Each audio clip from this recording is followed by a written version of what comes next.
Hello everyone, Eddie here, Risk Management Lecturer of Think APM. In this short video presentation, I'm going to talk about the assessment of the subject.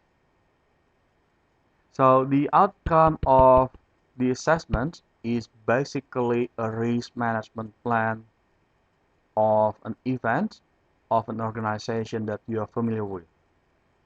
It contains 4 sections. The first one is establishing the context.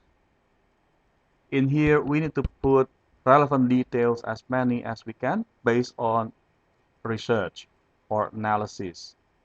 The first task would be around detailing the event itself and the organization.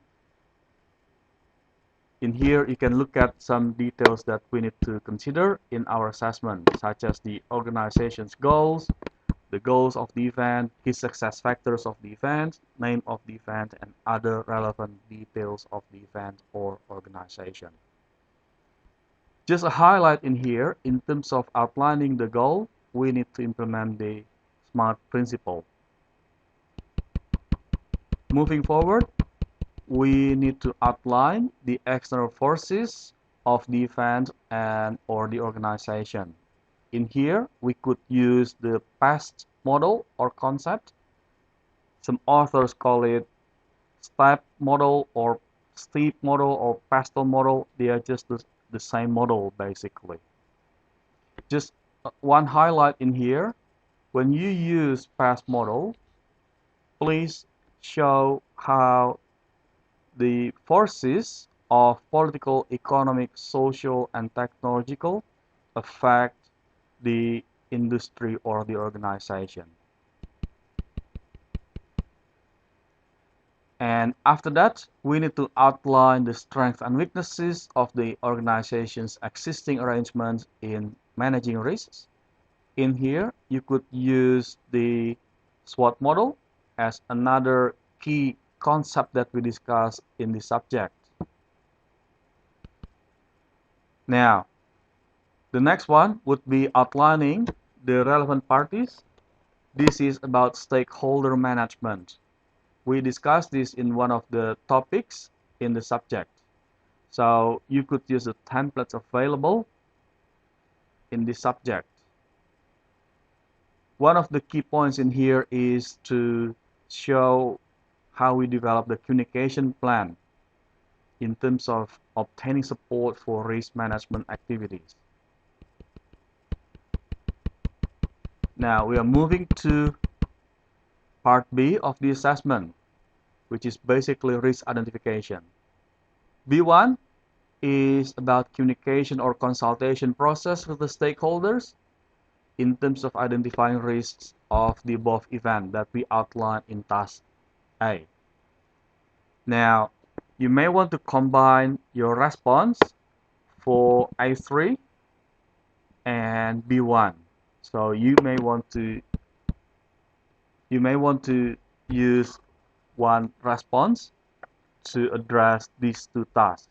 As long as you address the communication consultation process of the stakeholders, you identify the stakeholders and address the communication consultation process, you would have addressed the tasks. Moving forward, we need to identify the risks. So in here, we need to outline at least 5 risks. In doing so, you could look at you could do some research on the previous experience, previous project, or consultations with stakeholders, or data or statistical information about the event. If the event has been conducted last year, for instance, you could use some data that you learned from the previous event for the implementation of the event this year. And moving forward, B3, we need to demonstrate that we could use the tools or techniques that we discussed in class in terms of risk identification. Some tools or techniques that you can consider would be fishbone diagram or Ishikawa diagram or cause-effect diagram. brainstorming, checklist, and flowcharts. Now you just need to use one of them, at least one of them, to demonstrate you can use the tools or techniques that we discussed in class. Now part C is basically risk analysis. Here I would like to recommend you to use the risk matrix to address the task.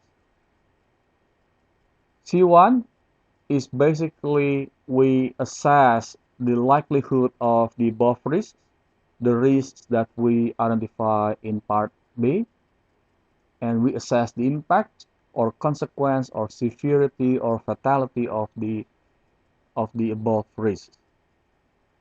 And we evaluate and prioritize the risks for treatment. That will lead us to part D. Now before we move on to part B, please make sure that you use the risk assessment template because that one's quite succinct in terms of outlining the risk assessments. Now part D is basically to select and implement treatments. So the outcome of part C is basically the risk assessment, and part D is basically about the treatments. So the first one is the options to treat the above risks.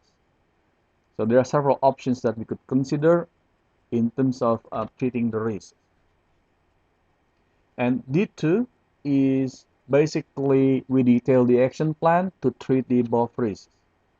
You may want to refer to the video presentation about the action plan in terms of outline the key points of action plan. And D3 is basically how we can communicate the action plan to the stakeholders with the rationale. D4 is documentation of the risk action plan and relevant procedures, how we will document it. And D5 is basically the implementation monitoring process of the action plan. Please explain how you're going to implement and monitor the action plan.